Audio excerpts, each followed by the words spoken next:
J'ai un peu honte, mais je vais raconter l'anecdote quand même. Du coup, donc on est parti au mariage du coup samedi matin en voiture. Du coup, mes parents qui habitent sur Paris, du coup, passaient en voiture parce que soit j'allais en train, soit j'allais en voiture, mais finalement, bon, bref, je vous passe les détails, mais c'était plus efficace d'aller en voiture, donc je suis parti avec eux. Et du coup, en gros, on avait rendez-vous à 9h45 en bas de chez moi. Et bon, on connaît ça, mes parents, ils arrivent toujours en avance. Mais il me dit non, non, t'inquiète, on arrive à 9h45, c'est bon. Et moi, je devais encore faire 2-3 petits préparatifs et tout. Mais normalement, tout était prêt. Et mon père appelle et il arrive à 9h25, un truc comme ça, 9h30. Je me casse les couilles. Et sauf que mon père, il est pas très patient. Il peut pas non plus t'embrouiller, tu vois, mais il est en mode unlucky, je suis arrivé en avance. Bah dépêche-toi. Tu vois, c'est pas le non, mais tranquille, vas-y, je suis en avance. Non, non. C'est le daron iranien qui est en mode ah ouais, ouais, ouais. Bah ouais, bah 10 minutes. 10 minutes, tout est mort. Et limite le mip mip. Alors je suis en mode mais putain, mais t'es arrivé en avance, je peux pas savoir. Voilà, et bref, et du coup, genre, je me speed et tout. Bon, ça, ma copine était globalement prête. Je me speed machin et tout. Et donc, bon, ça va, on arrive à rien oublier. Enfin, je croyais. Et en fait, donc, du coup, je me mets, bon, comme on est dans la voiture, on est allé pas loin de Rennes, donc on avait 4 heures et quelques de voiture avec les pauses et tout. Il y a pas trop de bouchons, et du coup, je décolle. Et je me mets dans la voiture, on se met pas en costume, tu vois, parce que bon, on avait le temps de se poser, de se changer, de se préparer et d'aller au mariage. Et. Et du coup, donc, je débarque voilà, vers Rennes, 10-15 minutes avant et tout. Et je vois, donc, petit à petit, on commence à parler un peu de comment est habillé chacun. Là, je me dis, ok, alors du coup, moi, j'ai pris cette chemise, j'ai pris cette veste, j'ai les chaussures et tout, pantalon. Je sais, ouais, j'ai les choses à faire de rechange pour demain et tout. Et après, je fais le pantalon. Le pantalon. Putain, le pantalon. Et là, dans ma tête, je suis tout seul face à moi en mode oh, putain, je crois que j'ai oublié le pantalon. Et sauf qu'en fait, comme on était dans la voiture et que je voulais bon être un peu comfy, tu vois, genre bon, c'est comme t'es en avion, tu vois, tu ramènes un jog, mais j'avais ramené un short. J'avais ramené un short, mais vraiment un short que tu mets en rando, tu vois, genre vraiment. Et là, je fais putain, je crois que je l'ai oublié et tout. Et sauf que je le dis à personne. Je le dis à personne. Au début, je le garde pour moi, tu vois, parce que même ma copine, elle est en mode, mais t'es vraiment un bouffon. Elle aurait raison. Et non, en vrai, elle aurait pas dit ça. Ma copine aurait dit oh attends, il faut qu'on trouve une solution là. Mais attends, mais y a pas un truc à côté là direct, elle aurait dit. Elle aurait trouvé un truc. Elle le juge pas, elle juge pas, elle juge pas. Et mais elle m'aurait pris pour un bouffon. Mais elle juge pas. Mais je suis un gros bouffon. Et donc, on sort de la voiture et tout. Je me dis, attends, je regarde quand même, on sait jamais, ça se trouve. Tu sais, c'est comme quand tu parfois oublié de fermer ta porte à clé, mais en fait tu l'as fait. Ou bien que tu penses ne pas avoir fermé ta voiture alors que tu l'as fait. Et donc je regarde dans mon sac. Pas de pantalon. Pas de pantalon pour le mariage. Donc j'ai bien une chemise, j'ai bien une veste, j'ai bien tout, j'ai des chaussures en plus, bien, tu vois, des chaussures de ville un peu pointues, et j'ai un short de rando pour le mariage de ma cousine. Et heureusement, on arrivait un peu en avance. Et donc bon, vous savez, moi j'ai le permis, mais je conduis pas. Ma copine n'a pas le permis, et on est arrivé avec mes parents. Et sauf que vous voyez, bon, c'est un mariage où il y a pas mal de familles iraniennes aussi, donc mon père il est content de retrouver un peu tout le monde, tu vois, de papoter, machin. Il n'y a pas que ça à foutre de s'occuper de moi. Et, et là, donc on arrive et tout, je regarde, machin. On dit bonjour un peu à la famille et tout. Et là, je prends mon père du coup à côté, je sors et tout, je fais papa, viens, vite 2 secondes. Il me fait qu'est-ce qu'il y a? Et je dis papa, par contre, s'il te plaît, me fous pas la honte, mais j'ai oublié mon pantalon. Il me fait mais non. Limite, tu sais, genre dans sa voix, j'ai entendu mais t'es pas si con, mon fils. Et il me fait mais non. Et je lui dis bah si si, genre vraiment j'ai checké partout et en gros ce qui s'était passé c'est que j'avais donc bien mon pantalon de mariage, je l'avais retesté la dernière fois pour être sûr qu'il était ok, mais je me suis dit je vais pas aller avec en voiture donc je l'avais posé, mais parce que mon daron est arrivé bien plus tôt, bah du coup voilà j'ai speedé un peu tout et j'ai oublié de le foutre dans le sac. Et là je dis bon papa sois discret, il y a 2 solutions, bah soit on trouve un pantalon voilà quelque part ici mais ça me paraît bizarre, soit viens vite avec moi, on fait un aller-retour à un supermarché. Tout de suite c'est la faute du daron, mais non c'est pas la faute du daron. Ouais. Et du coup, je lui dis, vas-y, discret, juste dis-leur, et on va rapidement à un petit supermarché, enfin, dans un zone industrielle, on fait l'aller-retour, on est en avance, donc ça va, on a le temps. Et là, mon père, il fait, oh, ok, ok, ok, genre vraiment en mode bouffon. Et du coup, il repart à l'intérieur et tout. Et là, donc en fait, il y avait beaucoup de personnes qui étaient iraniennes, parce que bon, c'est une partie de ma famille qui est iranienne, donc ça parle farsi. Et moi, je parle pas je parle pas du tout. En fait, je comprends les intonations. Quand ils font genre, oh, ça je comprends. Et donc mon daron arrive, il monte les escaliers, farci avec un S. Bon daron arrive, il monte l'escalier, il dit un truc, et là t'as 6-7 personnes qui font oh. Je fais papa, t'es un bouffon, pourquoi tu l'as dit à tout le monde? Mais c'est la honte, c'est ridicule. Mais là vraiment il dit alors, c'est vraiment, imaginez en français. Hein. Mon fils, le bouffon, a oublié ses pantalons. Tilayalou, tilayalou. Je vais donc l'aider et donc perdre de mon temps. Tilayalou, tilayalou. Pour pouvoir aller lui chercher un pantalon. Tilayalou, tilayalou. Voilà, ça c'est résumé en version iranienne de ce qu'il a fait. Vous enlevez les tilayalou et les gestes de doigts. Et du coup, il me fait OK. Et sauf qu'il y a mon cousin qui était là. Mon cousin, donc du coup, le frère de ma cousine, donc celle qui se mariait.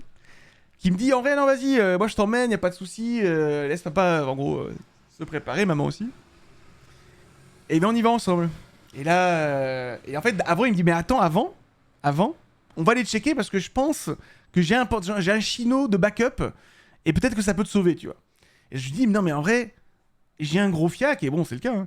Viens on va juste acheter un truc vite def et on repart tu vois aller-retour je suis sûr que ça marchera pas et il me fait et en gros là il y avait un concours parce qu'en gros pour vous donner un contexte, mon oncle, du coup donc le père de mon cousin et ma cousine, était champion de lutte en France, lutte libre, pendant plusieurs années. Et donc, notamment mon cousin, il est costaud aussi, voilà. Et je dis, ouais, mais moi je suis voilà. Et donc du coup, on a eu un mini, tu dis ça, c'est exactement dit comme ça, où on dit, un mini concours de fiac. Mais tu sais, en se regardant, tu vois, mais genre pas... c'est pas genre, tu sais, on se juge et on regarde comment la personne est habillée, c'est en mode... Je pense que je rentre pas, il dit monsieur tu rentres. Je pense que je rentre pas, hein, tu vois, et genre limite à se coller, à faire whatever, coller l'un contre l'autre quoi. Bon j'exagère. Mais bref, en tout cas on arrive sur le chemin, on va récupérer le chino de mon cousin. Donc toujours en mode whatever. Shakigra, voilà exactement. Enfin, non, lui il est costaud, moi je suis un peu moins. Et du coup on débarque voilà, pour aller voir son chino. Surprise, je rentre une jambe, je dis bon frérot ça sert à rien de mettre l'autre quoi. Il dit ouais effectivement. Donc donc on redescend parce qu'il fallait monter évidemment machin pour tester les trucs. On redescend et tout machin et il dit vas-y on y va. Et là il me dit ouais j'ai vu un Super U et tout. Alors, il faut savoir que mon cousin bon du coup ouais, je suis toujours content de le retrouver. Hein. Il est un peu plus âgé que moi, il est né en 83 et c'est lui qui m'a un peu initié aux jeux vidéo en fait. C'est lui qui m'a fait découvrir les premiers Metal Gear, les premiers jeux de combat, même sur Dreamcast. On jouait beaucoup à la Dreamcast chez lui. C'est lui qui m'a initié à l'entraîneur Metal Gear Solid. Metal Gear, j'ai dit. Oh, faites chier avec l'accent anglais, ça va. Et Metal Gear Solid, ok, bouffez-moi le U en Solid. Et pareil à l'entraîneur, donc l'entraîneur qui est l'ancêtre de Football Manager. Je sais pas si certains ont connu ça. Parce que pour dire Metal Gear, il y a des gens, mais pour connaître l'entraîneur en 1988 et 1999 et gérer Anatoly Todorov, il y avait personne, les gars. Donc, on papote plein d'anecdotes et tout, vachement rigolo. Et lui, c'est un énorme fan de l'OM. Et il me fait putain, mais t'es président de ton club, toi, putain, ouais, t'es Bernard Tapie, quoi. Ça me fait triper de dire ça. Et d'ailleurs, bon, je parlerai de Tapie après la série, très sympa. Et donc du coup, on avance, on arrive au Super U, sauf que moi je pensais qu'on allait être dans une mini zone commerciale où il y allait avoir voilà, les classiques H&M, Célio, les trucs voilà, du que tu prends en 2 secondes, t'essayes. Et là on arrive, il n'y a qu'un Super U. Il n'y a qu'un grand Super U, vous voyez les grands Super U de zone industrielle et tout. Et donc je vais dans le rayon Tex. Vous voyez pas le rayon Tex, c'est le truc que tu vas jamais. Personne va là-dedans. Genre, tu sais, pour acheter de tout et de n'importe quoi, entre des chaussons, des chaussettes, c'est vraiment le Tex, quoi. Sauf que, donc là, on commence à tester 2-3 trucs et tout, on prend les tailles, on prend des belles tailles, hein. Franchement, on prend des belles tailles. Que des trucs qui me vont pas, vraiment serrés, vraiment une dégaine de plouc et tout. Et là, heureusement, avant qu'on commence à FF, mon cousin débarque, il est en mode tiens, regarde, j'ai un jean et tout si tu veux. Et il trouve un jean, mais genre vraiment, je pourrais conduire un tracteur. Hein. Je suis vraiment le paysan. Ça fait 40 ans qu'il a une ferme, et il a 2-3 vaches. Et donc je trouve ça. Et je me dis, bon, vas-y, go, tu vois. Genre, bon, un jean. Bon, il était pas si délavé que ça, heureusement. Fais voir. Non, j'ai trop honte, j'ai trop honte. Non, il est rangé en plus, j'ai trop honte. Et genre vraiment, mais imagine, genre vraiment le grand-père qui a des bretelles, tu vois, qui a le débardeur blanc, et qui a un jean. Ce jean. Et du coup, bah, on se dit, ok, bah, on y va, quoi. Et donc je l'essaye et tout machin, et finalement, bon, on arrive, allez, à 15 minutes avant le début du mariage. Et finalement, avec l'aller-retour, il a été MVP. Hein. Il était MVP, et bah, je vous montrerai des photos là. Je pense qu'il y aura des photos. Je sais pas si j'ai des photos.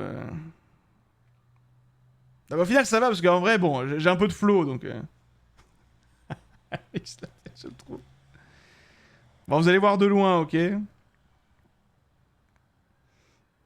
Mais ouais, ça va. Alors, c'est un peu flou, mais.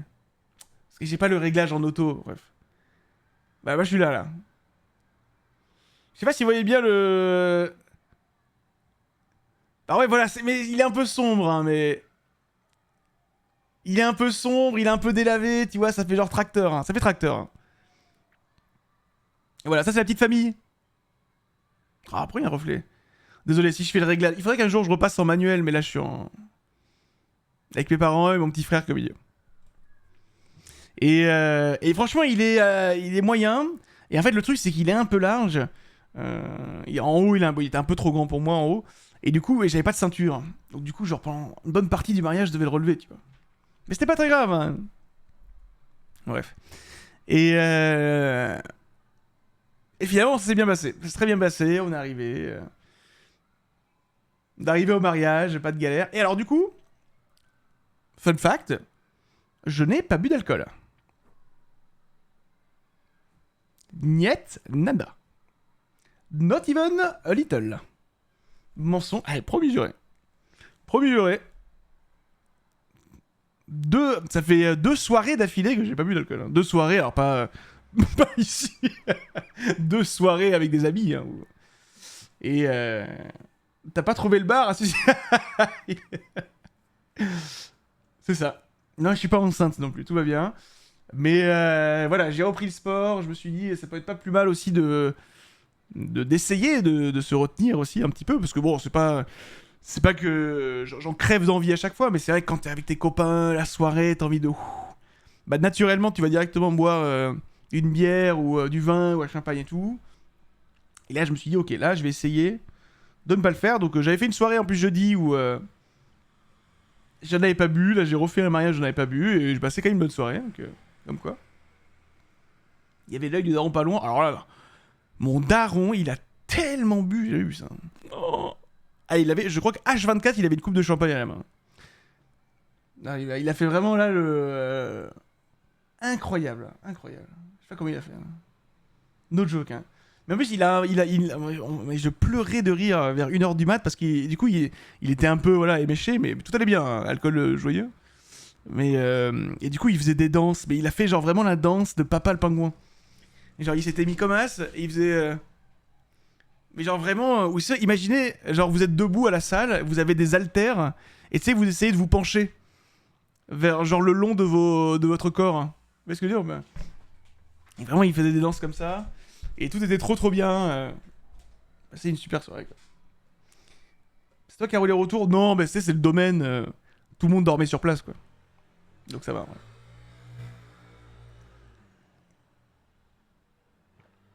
Et il faut savoir que en gros, donc le mari de ma cousine maintenant. Le mari de ma cousine, en fait, c'est également un viewer du stream. Alors, je pense pas qu'il soit là, parce que, à mon avis, il y a d'autres chats à fouetter.